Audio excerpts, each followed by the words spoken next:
Мастак Мікола Купава з'яўляецца даўнім сябрам і чытачом бібліятэкі. Разам яны стварылі шмат праектаў. У тым ліку летась электроннае выданне творчай спадчыны Францішка Багушевіча. Дарэчы, мастаку ўласціва прыроджаная сціпласць, бо на вокладцы ён параіў змясціць не сваю работу, а партрэт пісьменніка, зроблены Пятром Сергеевичем. Тых аўтараў, которых я ілюстраваў, і яны паказаны тут, это ўсе ўлюбёныя.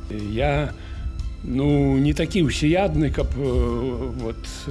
рабіць тое, што не характэрна, не з'яўляецца нейкім маім допінгам, стымулам. На выставе прадстаўлены паштоўкі, прысвечаныя Якубу Коласу, рэпрадукцыі ілюстрацыі да твораў цёткі, ленарытаў серыі шляхамі Янкі Купалы з аўтографамі мастака, укладзены ім альбом пра Язэпа Драздовіча, а таксама публіцыстычныя матэрыялы пра Мікалая Мікалаевіча. Таксама ёсць артыкулы самога аўтара у часопісе «Наша вера», прысвечаныя і Оршы, яго роднаму гораду, дзе нарадзіўся мастак, выставам розным і Францыску Скарыне.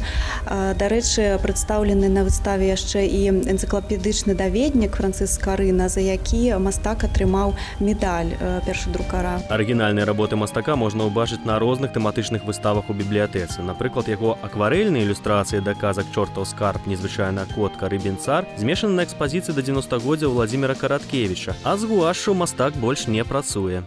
Я тады яшчэ не ведаю, это моя адна з першых кніг была, ў 77-м годзе. Хведар на Белкіны, сапраўдныя асілкі. Пакуль я данёс да выдавецтва, некаторыя фрагменты адваліліся ўжо ад паперы, адслаіваецца гуаш.